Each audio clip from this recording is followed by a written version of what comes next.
Depois de emudecer a plateia do Festival de Berlim ao virar as lentes para o drama da fome, agora José Padilha oferece o seu novo prato aos brasileiros, o documentário Garapa. De passagem rápida por Fortaleza para o lançamento do filme, a nossa equipe bateu um papo com o diretor de grandes produções como Ônibus 174 e Tropa de Elite. 04 para a delegacia.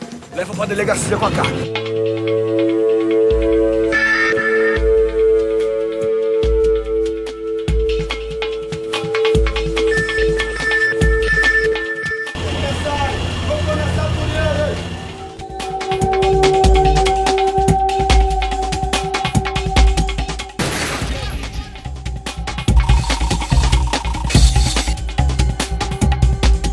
Tranquilo e com conversa fácil, o diretor José Padilha é atualmente um dos maiores nomes do cinema nacional. Ele conseguiu reconhecimento dentro e fora do Brasil. Tudo começou com o documentário Ônibus 174, que recontava a trágica história de um sequestro a um transporte coletivo no Rio de Janeiro.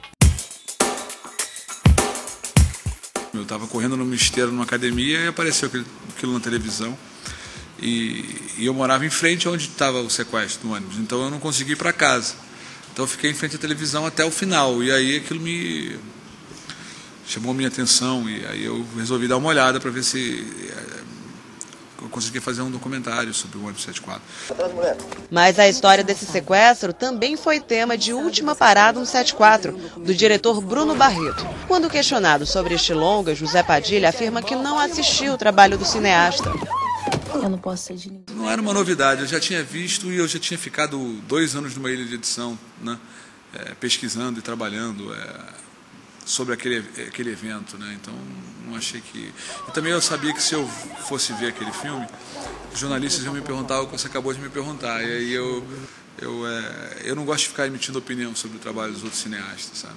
Após este primeiro momento, José Padilha foi produtor do filme Estamira, retratando a vida de uma senhora esquizofrênica que trabalha e vive em um aterro sanitário. Tá vendo aí, cara? Deixa comigo, pai.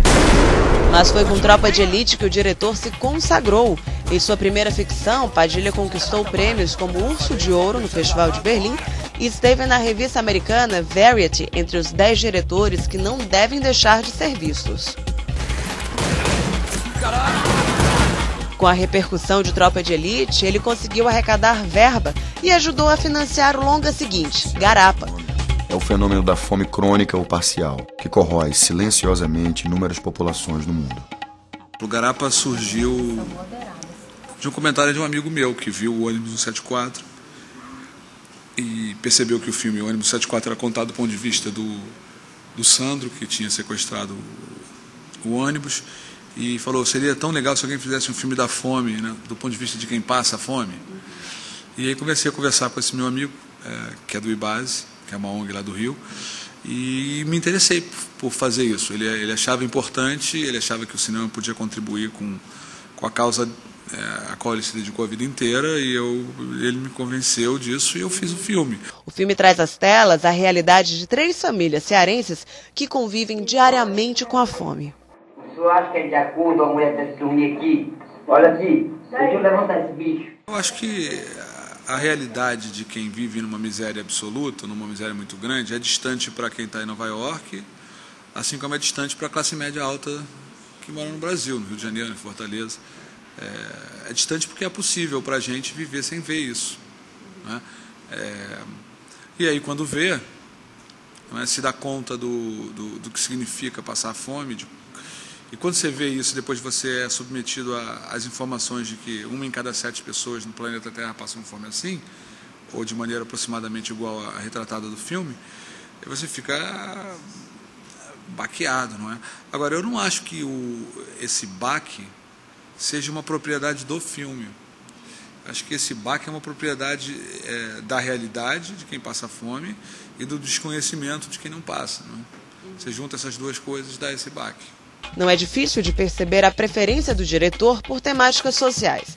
Apesar dele não fazer disso uma obrigação, Padilha sempre retorna aos problemas que o Brasil vem lidando. Eu faço filmes que eu acho que podem virar filmes, né? Então, se eu estou né, fazendo um documentário de longa-metragem, eu provavelmente não vou filmar um tema que eu acho que cabe num curto, né? Essa análise eu faço, como qualquer documentarista faz. Mas nem todos estão preparados para encarar a dureza da realidade trazida à tona pelo diretor. Em alguns países, a plateia não teve palavras após a exibição das famílias que conseguem alguma nutrição a partir da mistura de água e açúcar. Não acho uma obrigação do artista fazer arte socialmente engajada. Não é uma obrigação. E tem grandes artistas em várias... pintura, literatura, cinema, que não fazem arte engajada. Eu, na verdade, eu faço o filme que eu quero fazer. Assim, eu não fico pensando se ele é engajado ou não é engajado. Eu faço o projeto que aparece para mim, que me interessa. E até hoje eu só me interessei por filmes assim, né? Enquanto Padilha gravava o documentário, foi construindo laços de amizade com as famílias retratadas. Quando você faz um filme, você conhece as pessoas que você está filmando, você vai ficando amigo delas, né? E o Garapa tinha uma dificuldade na filmagem, que era, eu não podia, pelo menos em princípio, não é levar comida para o set e dar comida para as famílias que estavam passando fome e que eu estava filmando. Então eu tinha uma dificuldade. Como é que eu vou fazer? Eu quero ajudar essas pessoas, mas não posso. Se eu ajudar agora, eu não consigo fazer um filme. É uma coisa que emociona, ver pessoas que não têm alternativa e que não têm culpa de estar na situação. Garapa foi lançado em Fortaleza nesta quinta-feira. José Padilha já está finalizando outro filme. Mas quando questionado sobre a continuação de Tropa de Elite, afirma que ainda é um projeto. Tropa de Elite 2, não sei. Ainda são planos, então. Mas se eu soubesse, eu tenho que confessar que eu não ia te contar. E quando o assunto são os rumos do cinema nacional, o diretor é bem otimista. Ficou provado que se as leis de incentivo ficam estáveis por algum tempo, elas valem a pena, não é?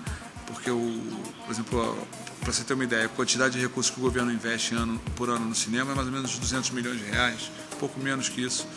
E o que se fala, né, a quantidade de movimento que o cinema faz, e discussão, e debate, eu acho que vale a pena. Então, acho que a política de incentivo da produção audiovisual que existe no Brasil, e existe em vários países, né? Todos os países que têm cinema incentivado, com exceção dos Estados Unidos e da Índia.